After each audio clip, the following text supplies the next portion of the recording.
And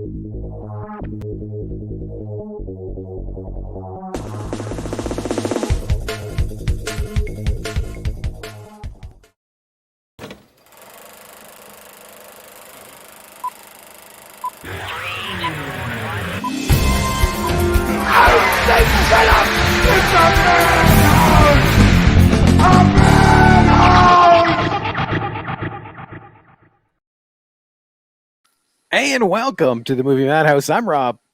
I'm James. I'm Jason. And we are here again. This topic, very, very interesting topic. Yeah, and it forced me to go through the entire Transformers film library over the last, we first discussed this like a month and a half ago. And the bulk of the series, the bulk of the franchise, I've watched in the last 2 weeks. Oh, so you've been busy. Yeah, just I owed it to myself to try and do it and see if my opinions did change, at least on one of them. So, and then picking out 10 favorite moments or scenes got to be a little bit tricky near the end. Really? How come?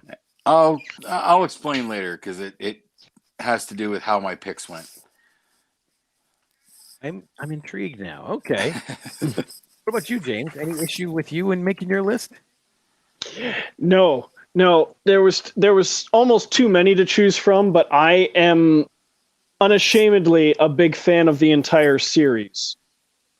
I think I saw all but the last two in the theater, but I still think like Dark of the Moon is probably Michael Bay's second best movie of all time, but there's only one of his movies that I don't hold in that high regard, and that's Pain and Gain.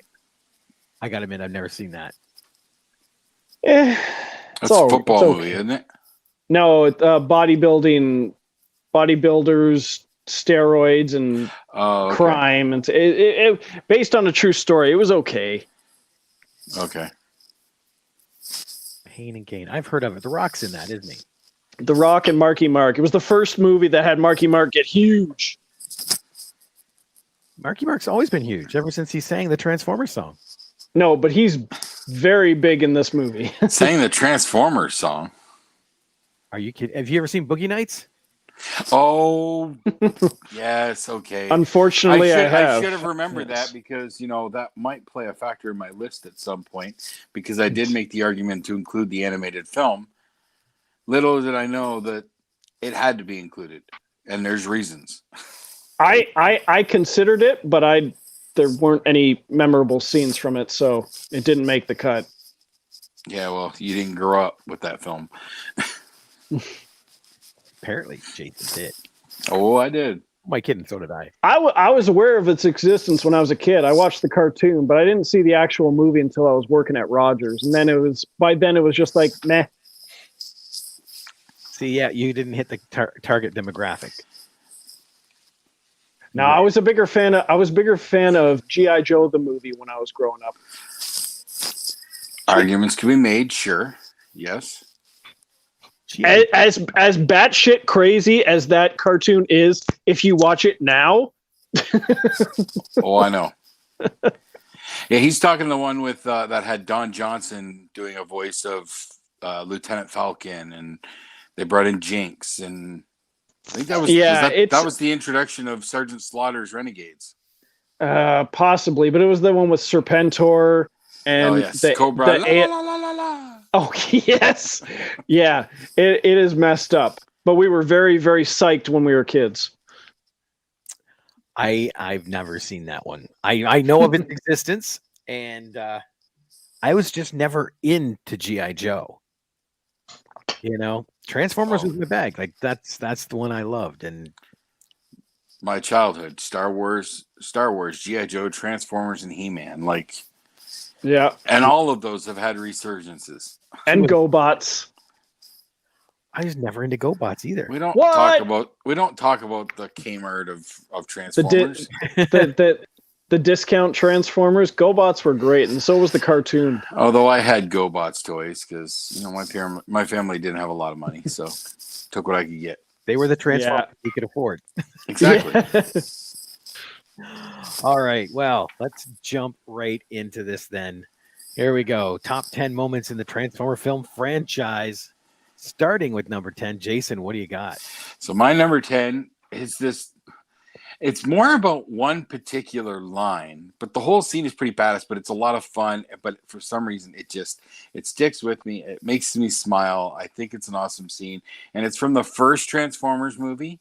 And it's when the Marines with Josh Duhamel and Tyrese and them get to that village, and they need to make that long distance call, but Scorponok attacks them, and he's trying to get his Josh Duhamel needs to get get Tyrese's credit card, and he asks him what pocket while Tyrese is shooting at Scorponok, and he's like, in my pocket. What pants pocket? Which pocket? You got 15 pockets. Left cheek, left cheek, left cheek. I don't know if that just makes me chuckle. And it sticks with me constantly. I can't argue. That was one of the ones I watched over the weekend when I was doing my list. And yeah, that movie is a blast. That scene. Tyrese is just incredible as a character, period. Tyrese he knows how to he's got his type of character and he plays it very well. You know, you could say he's playing the same character in Fast and Furious, but it doesn't matter. It all works. It's not the same universe. Is it? Up his life of crime and goes into the military. Vin Diesel is Optimus Prime in disguise. Right? There you go. I like this fan theory. James, what you got? For my number 10, my number 10 is from Transformers The Last Night. And this was towards the end where Bumblebee gets his voice back for the first time since technically the Bumblebee movie. And if you take all the movies into account, and he speaks to Optimus, and this was breaking Optimus out of his mind control that, what is it, Unicron or whoever had the lady. Contessa or something? I think so. Who had taken control of his mind and turned him against his friends, the rest of the Autobots. I'm gonna be honest. I love the animated film. Love the first 3 movies with Shia LaBeouf. Those movies were great. Dark of the Moon grew on me with the rewatch. Definitely went higher. Age of Extinction had a lot of problems, but had a couple moments. It makes my list once or twice. But Last Night was complete and utter garbage. It was so poorly written. The dialogue was awful, and I don't blame the actors at all, but just what they were given and what they gave, it was just too many goofy, cheesy one-liners in those last 2 films. It's all a matter of opinion. I put it higher than the first 2 Transformers movies. I put Bumblebee at the very bottom. and I love them all, but I put Bumblebee at the bottom. But I just thought that was a good moment to have, where the first time, until you've seen Bumblebee, this is the first time you've heard Bumblebee's actual voice. Except in the first one. Not really. Yeah, he talks. He's doing he gets his voice back, then how does he mysteriously lose it again? That I don't know. That's the big problem with the whole series to begin with, is there's a lot of unexplained things between films that don't entirely make sense, or they retcon themselves away from what they did previously. That's just that's the same with any franchise. See, that's just it. It makes perfect sense. But everybody loved Bumblebee as the talking radio guy, and now they're making a sequel, so they just had to go back to it. Yeah, because writing wise, it makes sense. Logic wise, no, not even a bit. Right. My number 10 is from the original Transformers, and it was the Battle of Los Angeles, that end scene. The Transformers franchise to me has had some amazing battle sets, Yep. And this one, considering it's right out of the gate, they're still testing the hardware and making this movie. That was a great battle scene. Absolutely. So that first movie really set the bar pretty high. It did. It absolutely did. It did. Okay, number 9. Jason, what do you got? My number 9 is from Age of Extinction, and it's a scene about midway through the movie after they've rescued Brains, the little funky-haired mini-con Yeah. that was doing the translations from Megatron's brain and all that. His retelling of what's really going on, who and what Galvatron is and whatnot, just the way he details all that's going on with his little quippy little attitude, and in the end of it, he's just like, "And I'm out of here," like he's done. It was a great quick recap, caught everybody up, but it was funny and enjoyable. And then he's like, "Okay, I'm done." I gotta admit, that was one of the, because I liked Age of Extinction, and I think that character and the is it Yade Cates? Cade Yeager. Cade Yeager. I liked his addition to the Transformer franchise because of the fact he's an inventor and stuff. So anything with that little guy in it is really cool. Yeah. I got a kick out of him. There wasn't enough of him when he was introduced in Dark of the Moon. Mm-hmm. So, he was working with Wheelie, and then we didn't get to see enough of him in that movie. But we got a lot more of him in Age of Extinction, and I dug it. I like it. That's the same one where they go to the museum, right? Yes. Yes. Okay. Yeah. Then absolutely. That's not one of the ones I got to revisit on the weekend. James, what do you got? My number 9 is from Transformers: Age of Extinction. It's when Bumblebee kicks over the Bumblebee knockoff Stinger. The one, and you hear the little tour guide saying like, better than Stinger, better than Bumblebee in every way. Hey, just on their way out, he just like kicks over the whole statue. And that tour guy comes in, looks at the kid. What did you touch? I do remember that now. Okay. Yeah, because for a second, it's like, I don't remember. Yeah. I need to rewatch that one. I really do. I put it as the second best one. Well, my number 9 is really going to make James's head spin.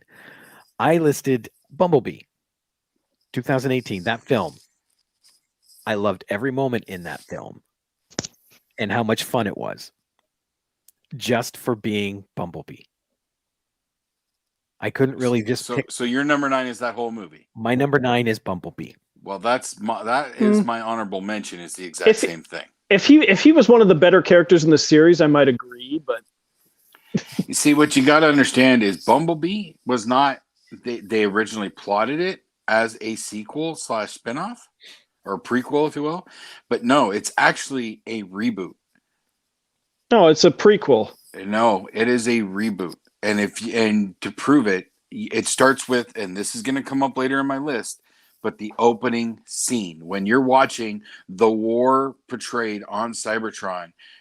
What do you see? You see the Transformers as we saw them from the original cartoon, just done up with a new paint job, all CGI effects and all. But it was classic versions battling the war, and then Bumblebee gets sent off away.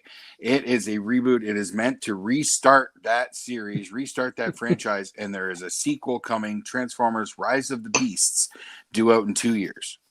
That's not really a sequel because that's Beast Wars. It is supposed to be coming off of the Bumblebee setting, not from the other series. See, I can't see it coming off either myself. It's being it's what I read, because I watched Bumblebee today and I read up to see how it was portrayed, because they retconned the hell out of a lot of what they talked about in the last. But they did that throughout the first 5 movies anyway. They retconned pretty much everything though with Bumblebee. So, and then I read this that Rise of the Beasts is actually supposed to be a sequel to Bumblebee. Well, as with Hollywood, we'll know when it finally comes out. Exactly. All right, so that puts us up to number 8. Jason, what do you got? My number 8 is again from Age of Extinction, but it's when Optimus Prime comes riding into battle on Grimlock.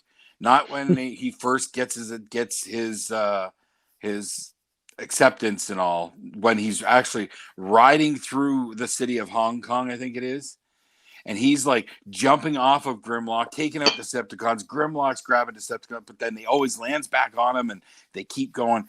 Man, was that fucking badass!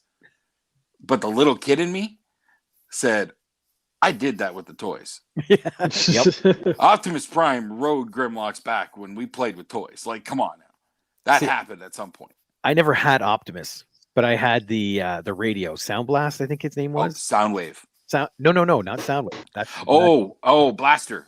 Blaster. The Autobot version. Yes, yeah. Blaster. I had him, and he rode Grimlock a lot. Okay. Even Bumblebee did once or twice. James, what do you got?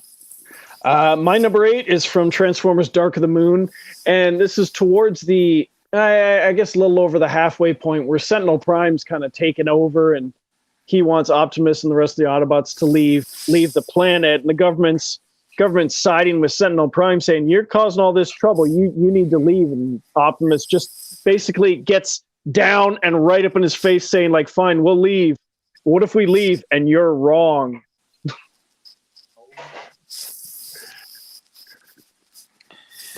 Oh, yeah. When Prime gets fed up with humans, and it happens throughout the series, it gets pretty awesome. Yep. Yeah. He confronts the general on that, right? I think it's a general. It's either general or the head of the CIA or something. Whoever it is at that time. Yeah. The authority figure. Yeah. Mm-hmm. Let me see. My number 8 is very close to Jason's, but mine is the actual Battle of Hong Kong. I love how he rides in, but I do love that whole battle. That, again, epic battle scenes. Oh, yes. yeah. No, wait a minute. Which movie we're talking? Okay, I don't want to get my movies mixed up. Age of Extinction. Okay. Yeah, I know. I was about to reference something, but it's not that movie, so never mind. All right, let's get to number 7. Jason. Number 7, going to Dark of the Moon. And while these don't happen in specifically the same scene, but they're very close together. But it's the deaths of Starscream and Soundwave in that film. Again, these are iconic characters from my childhood. And Starscream, who was so poorly underplayed in this film series, from the Starscream that we know and love from the past. We only got a small taste of what this Starscream should be. But him getting taken out by a human was pretty fun. But Bumblebee taking down Soundwave, like, talk about an epic, 2 iconic characters, and the hero came out on top. You know, it just that's just makes the little kid in me happy. If that is on your list, that means much lower should be from the original series, The Death of Jazz. Oh, that almost made my list. Like, you want a piece of me? No, I want 2. So if that is not on your list, but the death of Starscream is on your list, Jason, that says a lot about you. Well, no, Jazz is not on my list. Oh! How could you do that? For me, Starscream and Soundwave, I guess Jazz is another iconic character and all. But I don't know. There was something about the Jazz in that first film that just didn't quite feel like Jazz to me. Well, okay, I 100% agree with you. Yeah, it wasn't Scatman Crothers, you know? Right, yeah. So, all right, okay. Mike Leo gets, okay. I thought that's what you were doing. James, what do you got? My number 7 is from Transformers Age of Extinction, and it's sort of like the initial conflict when Optimus and them find the Dinobots, Grimlock and them, and it was an amazing trailer shot, just like Grimlock going towards him, and Optimus just backhands him across the field of grass. Violence, that's what I'm seeing. Yeah, all minor battle too. That first, the Dinobots. I was surprised it hadn't been brought into the franchise before that point, to be totally honest. You know, considering how big they were as toys. Oh, yeah. Yeah, they're arguably some of the most popular. Yeah. Yeah. So when they finally introduce him, you're right, James. I agree with you. My number 7 is also from Dark of the Moon, but it's just that one scene with Ken Jeong as Deep Wang. Oh, yes. In the bathroom? Yes. If you're going to come in and do a cameo, that's the class on how you do it right there. Oh, Ken Jeong. I sometimes just watch that clip on YouTube just because it's so cool.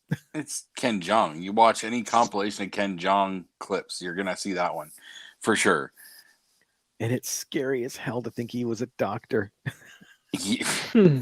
Yeah, I know. And his first introduction when he started doing acting, he would do deadpan. He didn't start getting weird and whatnot until he did Community? No.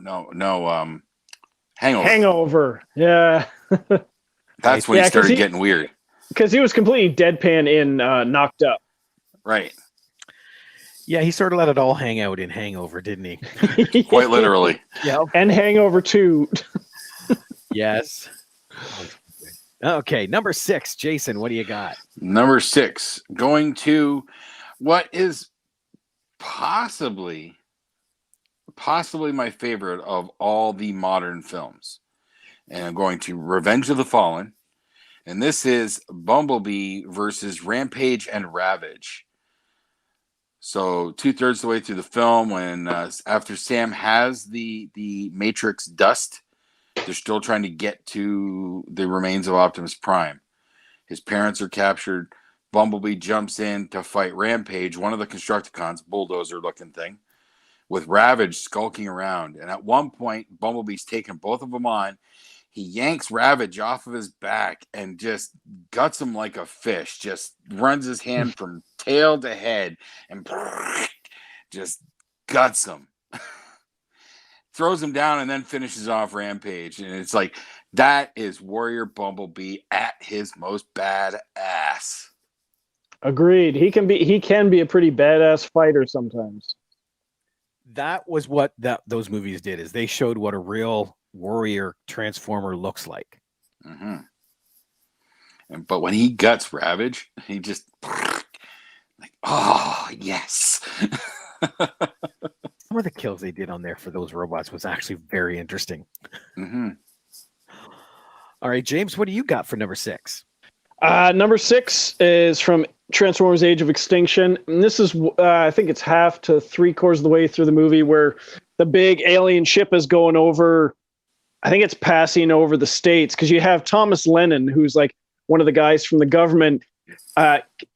Kelsey Grammer from the CIA is on the phone just saying, "Hold on, I got the government." You got Thomas Lennon coming on saying, "Oh, hey, it's a flurry of excitement here at the White House, and everyone is super, super mad at me. You never said anything about a large alien robot ship over Michigan Avenue." And it was just the whole, everyone is super, super mad at me. Yeah. Fun scene. That was that was a favorite scene of Greg and mine when we saw it in the theater. I forgot Tom Lennon and Kelsey Grammer were both in that film. And watched it. And Titus Welliver, Man in Black. Oh yeah, yep. And TJ Miller. And TJ Miller, for the first hour. Exactly. Let me see. Mine comes back to the original, and it's the introduction of Agent Simmons. You first learn about Division 7. Oh, that character's arc through the first 3 films was great. I just felt like they kind of shoehorned him into the last night. Yeah. He only has like one key scene, and it's really not even that memorable. Like it felt like they just wanted to get him in there just to say, "Hey, look, who's back?" That's just the phone call, right? Yeah, it's actually 2 scenes. He's got the scene before, and then the phone call scene, and then he's done. It's to connect the 2 storylines. Yeah, yeah. Basically. Yeah. I still think one of his best lines is, "She's a criminal. criminals are hot. Yes. Oh, that whole movie, the way he treats Shia and Megan Fox, like, Yep. Training bra, do not test me. you can't take him seriously as like some sort of badass agent, but yeah, you get the feeling that if given the chance, he probably could have backed it up. Especially when they strip him down and cuff him up because he's got this big symbol on his chest and on his name is bound on the back of his undershirt.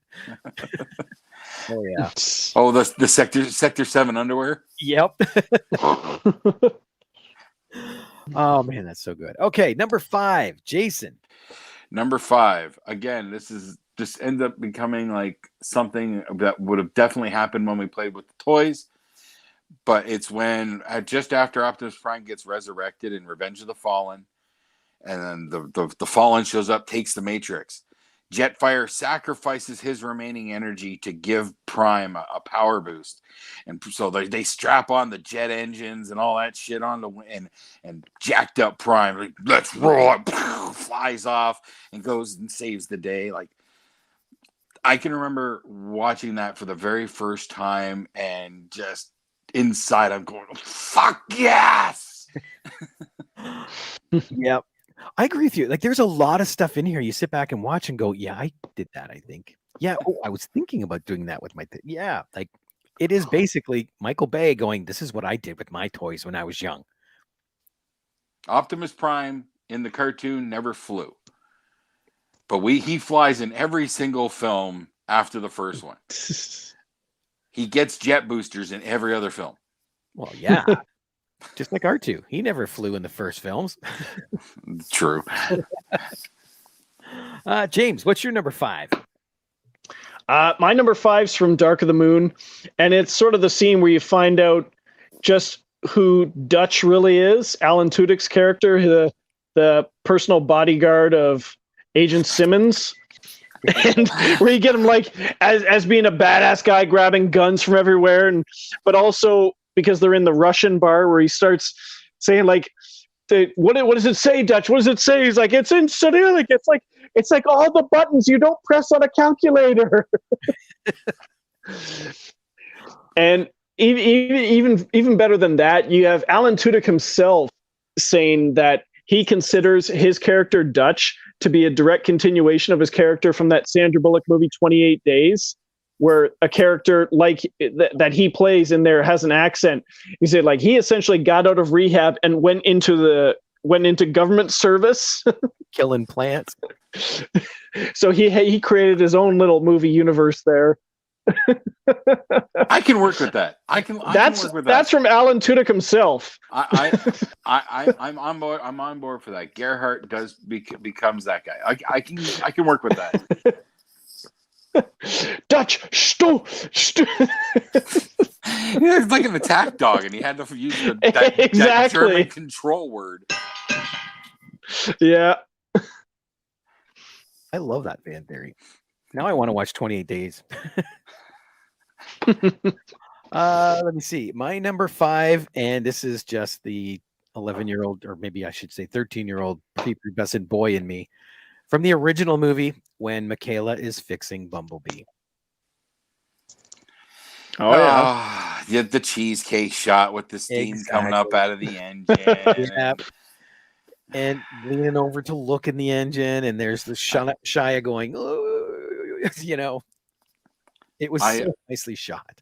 I appreciate the cheesecake shots. We get them in all the films, but I have the internet. That's not enough for me anymore. Yeah, we've been desensitized. Pretty much. All right, then. What's your number 4, Jason? My number 4, going back to the OG, the original, the Transformers, the movie. It's the Death of Optimus Prime. Really? Nothing will shatter the heart and mind of a 12-year-old boy than watching one of his heroes die. And I watched it twice in the theater. Really? Yes. I only got to see that once in the theater. That's dedication then. I saw it twice, about 3 days apart, because I loved it so much. But then you were ready for the death a second time. Yeah, but it still got me. Like, fuck. you never saw that. That never happened. No, that's very true. And then they did it. So it crushes a little kid. But, and then that little kid smarts up a little bit and it's just a cartoon. It's not real. Blah, blah, blah, you know. Wait, you mean Mufasa's not real? I cry over him all the time. Well, James, number 4. My number 4 is from Transformers: Revenge of the Fallen, and this was another one that was, at least part of it was a great trailer shot. And this is when they're out in the open, and before Megatron gets them, and you have Optimus taking on 2 different Decepticons, where you just see him like going, beating the hell out of one of them, turning around, beating up the other one, before Megatron eventually gets him and like stabs his heart out and stuff. But he's taken down 2 of them at the same time. And it's just one of those shots of like him, boom, boom, spinning around, hitting the other guy, spinning around, hitting them both. Okay, that's a good one. Oh yeah, anytime Optimus is whooping ass is a good time. I'm noticing a trend though. James has got a lot from Revenge of the Fallen, and I don't think you and I have hit that film yet. I have. That was actually my first one from Revenge of the Fallen. Really? I have a lot from Dark of the Moon and Age of Extinction. Sorry, yeah, it's Jason that's been hitting it a lot. That's true. He did say that was one of his favorite. I just had 2 back to back for that. Yeah. Okay. Let me see. My number 4, and to me, this is how I would have played out discovering an Autobot for the first time, is when Cade Yeager discovers the truck he's working on is actually yes, in the barn. Yeah. Yes, but what he says there became an instant meme. We found it's a transformer. Well, yeah, it's because it's Boston, right? Yeah. Wait, it plays in Boston? It was in Texas. Well, yeah, it's a Texas accent then, right? And apparently not. Texas, Massachusetts. Yes. Number 3, Jason, what do you got? Number 3, Blackout and Scorponok attacking the military base. Oh, in the very first Transformers movie. This was it. This is what set the bar for that first Transformers movie. Okay, you got my attention, guys. Show me what you got. And man, did they come out swinging hard with that scene. Again, childhood, that we were seeing something from our past, and then what they gave us was so beyond what we had ever seen. Even the Blackout reveal before the attack was wicked, because you didn't know what you were looking. Yeah, we didn't know what was happening. You know, because every time, the first time you see any of the Transformers, they transform in super slow-mo, so you see what's going on. Then every time after that, it's instant. Well, not only that too, when you're in a cartoon, okay, but from the plot what's going on. Okay, that guy's a Transformer. Oh, yep, that's a Decepticon. All that. Yeah. You have these people coming in on a movie that's setting up something. You're going, okay, when do the Transformers get involved? Oh, wait, they already are. Yeah. Yeah. And it showed just how ruthless they were.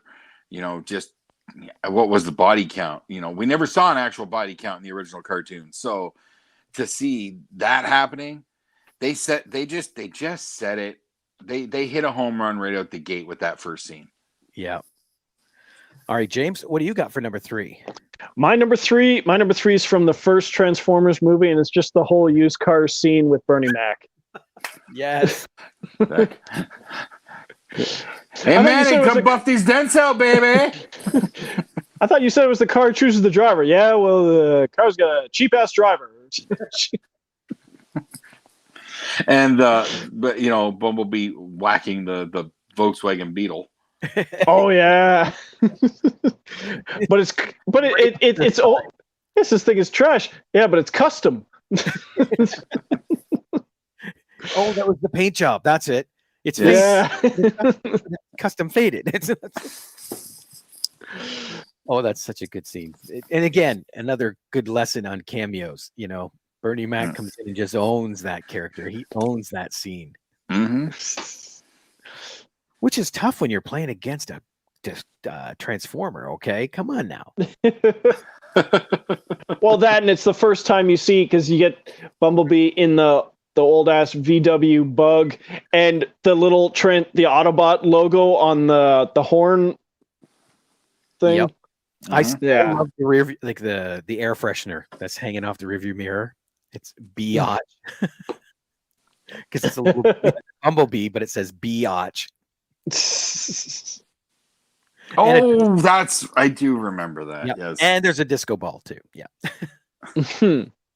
Mine is number 3 is way back to 1986.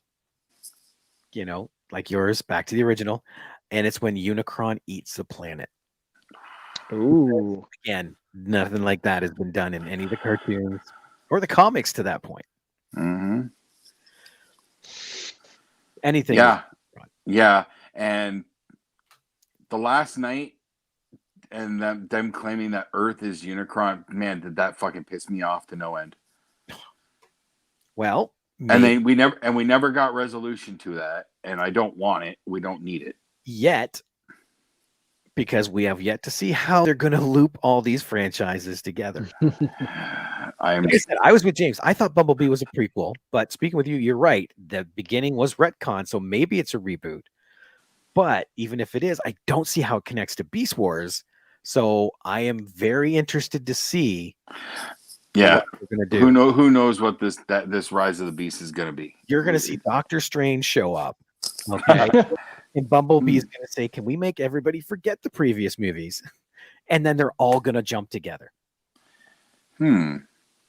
Those movies are not under Disney. No. Paramount. Hasbro.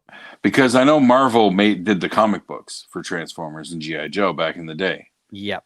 But obviously the film rights are somebody else. They only had printed rights. Okay. Yep. Okay. Number 2, Jason. I'm still sticking with 86. And it's when the Matrix lights our darkest hour. You just can't help when the touch kicks in and, you know, all is lost. Unicron's about to destroy everything. And then poof, the Matrix opens and everything explodes and everybody lives happily ever after. You know, again, makes a 12-year-old kid just jump up and holler that the good guys won and all. And The Touch is an awesome song. I don't care what anybody says. That song still works. Dude, especially when Marky sings it, okay? I'm telling you. You're a little too obsessed with that, you know that? If they'd ever gotten the masters for that, they would. I'm telling you. The guy just didn't understand. Couldn't make the money till he gives him the tapes. That's all. They did throw it into Bumblebee too, though. At one point, Bumblebee plays a little bit of that song. I think he's trying to egg her on to do something. Yep. I forgot about that. See, it's a classic song. Classic. Yes, it is. I wonder if it was the Marky Mark version. Anyway, James, number 2. My number 2 is from Transformers: Age of Extinction. It's from early on in the movie when Lockdown kills. I can't remember who it is. If it was Ratchet. the one Ratchet, but it was sort of like when you find out who the main threat of this movie is. You find out it's Lockdown, but you also find out saying like, you think you guys were born, you were created, and your creator doesn't like what you're doing, and they want you back. And it's just like, oh shit, game's changed. Yep. Lockdown's a badass, and he's coming for all of you. So I thought it was a pretty strong intro, and find out that he's also working with, what is it, Cemetery Wind? The Man in Black. Oh, yes. Okay. I think it was pretty strong Black Ops name. I like that. Yeah. That was a great introduction. I will give it that. Again, I put Age of Extinction is definitely slightly better than The Last Night for me. So, and that was a good introduction there. Well, my number 2 is another battle, but it seems to be the battle that kind of set the precedence for the rest, like the rest of the films. And it was the Battle of Chicago in Dark of the Moon. Yeah. because every other movie beyond that constantly references that battle. And it is so nicely done. And that's when you got the driller. Yeah, the big wormy thing there. Yeah. Shockwave and his pet driller, I think is what they're actually called. That's technically my number one. Not the entire battle, but that's the giant snake taking down that skyscraper. Oh, gotcha. I've actually, if you look online, you can find it on YouTube. Somebody, a lot of people do art in Minecraft. And somebody recreated that whole, like a still of that skyscraper and the driller tearing the skyscraper when the building's like cut in half and fell over. Exactly. Somebody recreated that in Minecraft. Oh, holy shit. I don't know how long it took them, but I saw that. I'm like, holy cow. Somebody had way too much time on their hands. I've seen some of the stuff they do in Minecraft, and yeah, they got a ton of time on their hands. That's crazy. Man, good call, though. That was such a fun scene. Okay, let's get to number one then, Jason. My number one, technically, I already talked about it, but it is the Cybertron scenes from Bumblebee. Just because of the pure nostalgia factor that I was seeing my old friends just all freshened up, bright and new, and they were even more badass now than they were back then. Especially watching Optimus Prime just whoop ass until he got totally surrounded. And we never did find out how he got out of that predicament. But he's at the end of Bumblebee, so. Yeah, that's true too. But again, that's because I thought it was a prequel. It's set in 87. Yep. So a lot can happen in 20 years. Right. But the fact that Prime is there in 87, but he wasn't, he didn't show up until the first movie, that's where another point towards the reboot idea versus... Oh, yeah, then again, though, I asked this question of someone else about Bumblebee, and Bumblebee was already on Earth in the first Transformers movie. Yes, he was. He was, yes. But so was Optimus Prime at the end of Bumblebee. At the end of Bumblebee, but then 20 years goes by. Right. So he could have left and gone somewhere. I guess that's possible. It's thin. I admit it's thin. Hey, it's good enough to hang a hat on. We'll go with that right now. Sure. Let me see. My number one is from the original, and literally it's the opening speech by Peter Cullen. Yeah. Because this is the first time you have Optimus on the big screen talking about the history. And the goosebumps were off the chart. Yes. Just getting Peter Cullen back was the absolute smartest move those filmmakers could have done. Absolutely. You get the original Optimus Prime back, like, of course that's instantly gonna sell tickets. Mm-hmm. Yeah. The original Optimus. Yep. Yes.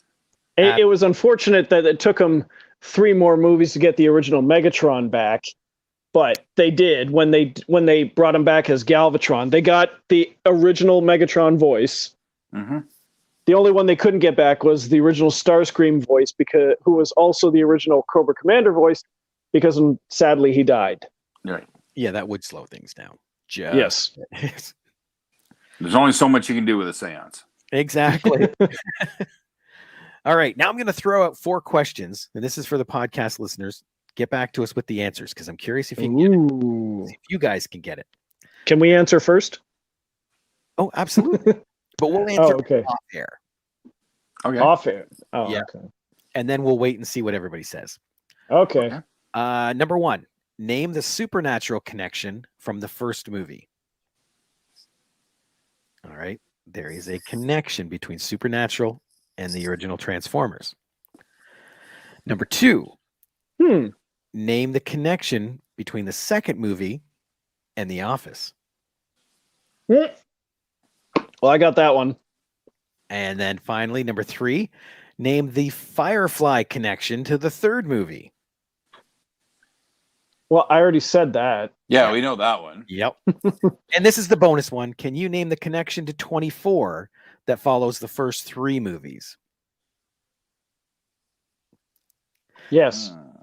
Let's. I think so. Yeah. Oh yeah.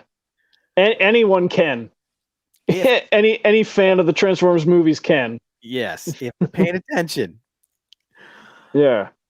Alrighty, so we'll leave it there, and we'll let the people message us or smoke signals or do what they do. And I'm very curious to see what they're going to say, and we'll follow up on it next week. Google can get you the answers, right? Possibly. I don't know. I didn't Google it, so I don't know. They might. You know what? I'm going to Google it right now. Or if it's just a matter of actors and whatnot, IMDb will get you the answers if you just got to find the right connections. Well, I'm blanking on the Supernatural connection.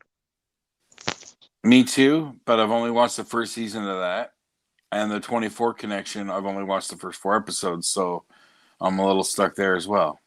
The only thing that comes up is Supernatural and Transformers crossover fan fiction. Oh, okay. I'm guessing it just means an actor, because that's the 24 connection. But the 24 connection is obvious. Okay. Well, the people that watch 24. Yes. Right. Should it be obvious to me? With 4 episodes under my belt, should it be obvious to me? No. Okay. Yeah, The Office one. So. You said the connection to The Office was in the second one? You need to watch several seasons of 24 for it to be obvious. Okay. Yeah. But all right, we will leave it on that note. So for another week at the Movie Madhouse, I'm Rob. I'm James. I'm Jason. And we'll see you all later. Autobots, roll out. Toodles.